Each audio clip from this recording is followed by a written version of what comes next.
She said, "I only take what I deserve." I watched her laugh, swipe my money on luxuries I couldn't afford, and thought I knew her. But one night, I opened my bank app and saw a transaction that made my stomach drop. Something she'd been hiding all along. I'm 34, and up until 3 months ago, I thought I had my life figured out. I'd been with my girlfriend Melanie for almost 3 years. We met at a charity fundraiser where I was volunteering, and she was there representing her company. She was beautiful, confident, successful, or at least that's what I thought. She worked in sales for a pharmaceutical company, always dressed impeccably, always had stories about closing big deals and traveling for work. I made decent money, nothing extravagant, but comfortable, enough to cover my bills, save a little, and occasionally splurge on something nice. Melanie, on the other hand, seemed to live a lifestyle that was beyond what her salary should have allowed. Designer bags, expensive dinners, spa days every other week. I never questioned it. I figured she was just better at managing money than I was, or maybe she got commissions I didn't know about. About 8 months into our relationship, she moved into my apartment. Her lease was ending, and it made sense financially, or so I thought. She'd contribute to groceries and utilities, and I'd cover rent since my name was on the lease.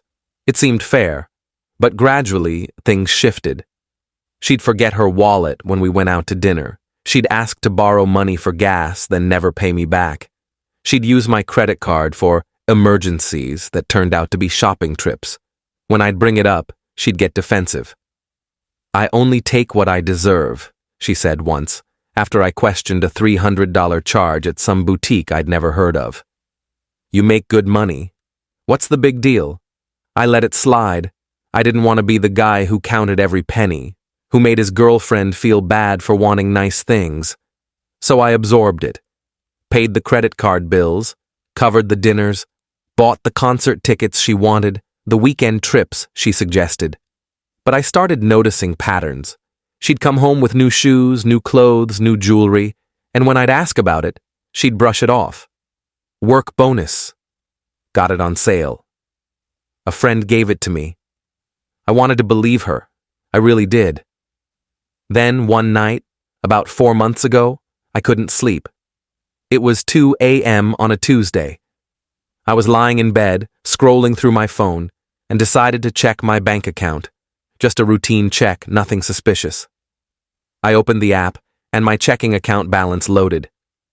$3,200 less than it should have been. I sat up, heart pounding, refreshed the page, same number, scrolled down to recent transactions, and there it was. A transfer I didn't recognize. $1,500 sent to an account I'd never seen before. Then another transaction 3 days prior. $1,200. Same account.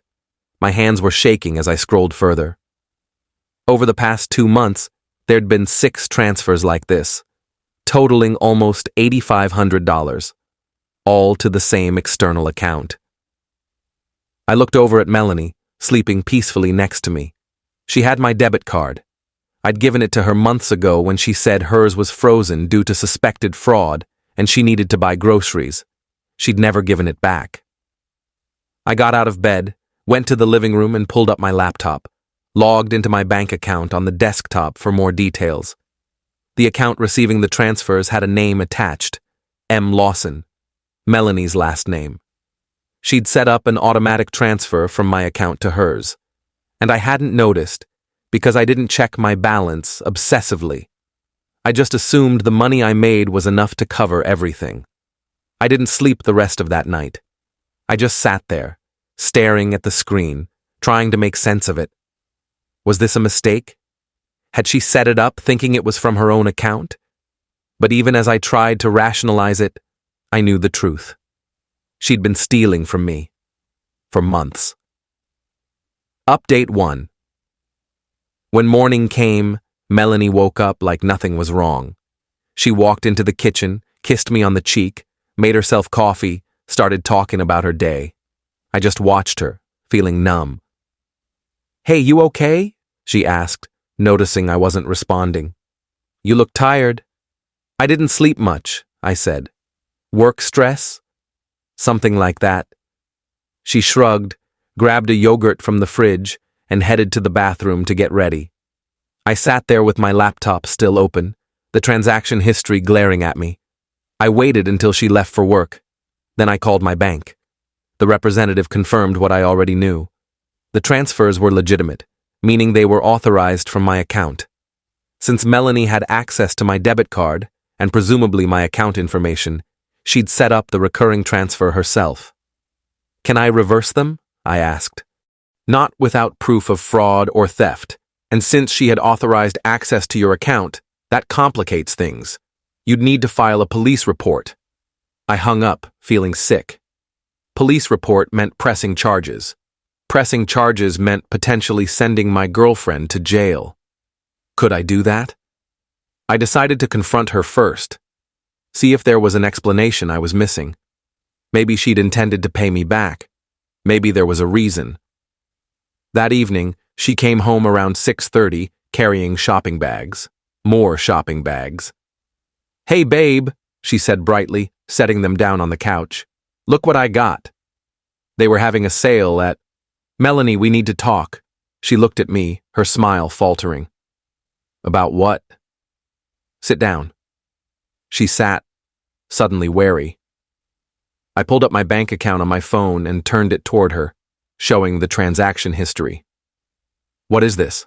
I asked. She glanced at the screen, and I saw it. The flicker of panic before she composed herself. What do you mean? These transfers. To your account. $8,500 over the last 2 months. Did you set these up? I can explain. Please do. She took a deep breath, looked away. I was going to tell you. Tell me what? I lost my job 3 months ago. I stared at her. What? They let me go. Budget cuts or whatever. I've been looking for work, but nothing's come through. I didn't want to worry you, so I took what I needed to get by. You took what you needed? Melanie, that's almost $9,000. I know, and I was going to pay you back once I found something. How? You've been buying designer clothes and going to the spa while stealing from me? I wasn't stealing. I needed to keep up appearances. For interviews and networking, I can't show up looking like I'm broke. I couldn't believe what I was hearing. So, instead of telling me you lost your job, instead of asking for help, you just secretly drained my account.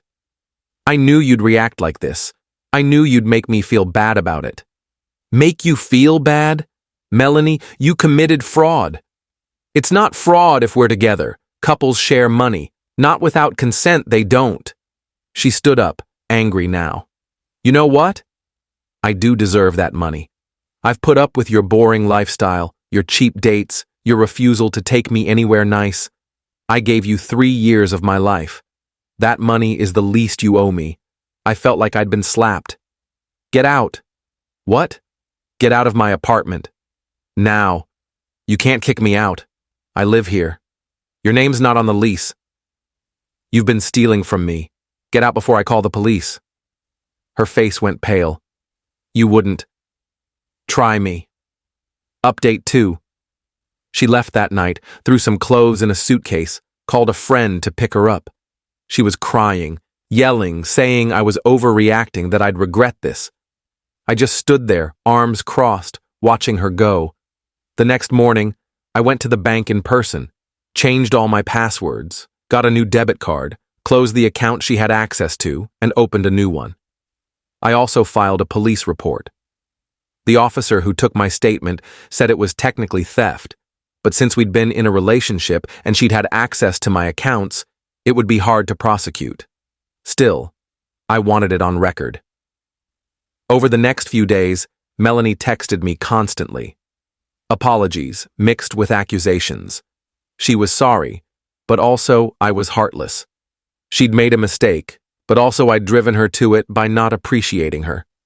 I blocked her number after the 15th message. 2 weeks later, I got a text from an unknown number. It was her, using a friend's phone. I'm pregnant. My stomach dropped. I called her immediately. Is this real? I asked, when she picked up. Yes, I found out yesterday. How far along? About 6 weeks. I did the math. 6 weeks ago we were still together. It was possible. I want a paternity test, I said. Are you serious? After everything you've done? Yes, I want a test. She hung up on me. Update 3. A week passed with no contact. Then she called from yet another number. Fine, she said. We can do a paternity test. But I need money. I can't work right now. I'm too sick from morning sickness. Melanie, I'm not giving you any more money. So you're just going to let your child starve? I don't even know if it's my child. And considering you've been lying to me for months, I'm not taking your word for anything. God, you're such an asshole. Get the test. Then we'll talk. She agreed, reluctantly. We scheduled a prenatal paternity test for 3 weeks later. It was expensive, but I needed to know. During those 3 weeks, I did some digging. Called a mutual friend who worked in HR at Melanie's old company. She confirmed Melanie had been let go, but not 3 months ago, 6 months ago. She'd been lying about having a job for half a year. I also checked my credit report, terrified she'd opened cards in my name. Thankfully, she hadn't. But seeing the timeline of her deception made everything worse. 6 months of lies, 6 months of stealing, 6 months of pretending everything was fine while she bled me dry. The paternity test results came back on a Thursday. I was at home when the email arrived. Opened it with my heart in my throat. Not a match. The baby wasn't mine. I sat there, staring at the screen, feeling a mix of relief and rage. She'd tried to trap me, tried to guilt me into supporting her with a baby that wasn't even mine. I forwarded the results to her without comment. She called immediately. Let me explain. I hung up, blocked that number too. Final update. It's been 2 months since I got those test results. 2 months since I cut Melanie out of my life completely. I haven't heard from her directly, but through mutual acquaintances, I've pieced together what happened. The baby's father is apparently some guy she met at a bar a few months before we broke up. She'd been seeing him on the side, probably around the time she lost her job. When I kicked her out and she realized she was pregnant, she tried to pin it on me because I was the stable one, the responsible one, the one who'd actually take care of her. She's living with her sister now, still unemployed, still burning through whatever money she has left, which apparently includes the $8,500 she stole from me. My police report went nowhere. The DA's office said it wasn't worth prosecuting given the circumstances and the difficulty of proving intent. I took her to small claims court instead, won a judgment for the full amount plus court costs. Whether she'll ever actually pay me back is another story. Her wages can be garnished once she gets a job, but I'm not holding my breath. As for me, I'm doing okay. I've been more careful with my money, more cautious about who I let into my life. I started seeing a therapist to process everything, to understand why I let things get as bad as they did before I acted. She helped me realize that I confused generosity with love. I thought providing for Melanie, absorbing her financial chaos, made me a good partner. But really, it just made me an easy target. Melanie didn't love me. She loved what I could give her. And when I stopped giving, she disappeared. I've been on a few dates since then. Nothing serious.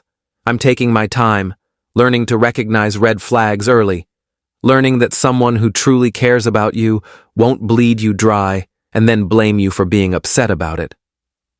Someone asked me recently if I regret the 3 years I spent with Melanie. Honestly, I don't. Those 3 years taught me what I won't tolerate. They taught me that actions speak louder than words, and that when someone shows you who they are, you should believe them the first time. Melanie showed me exactly who she was.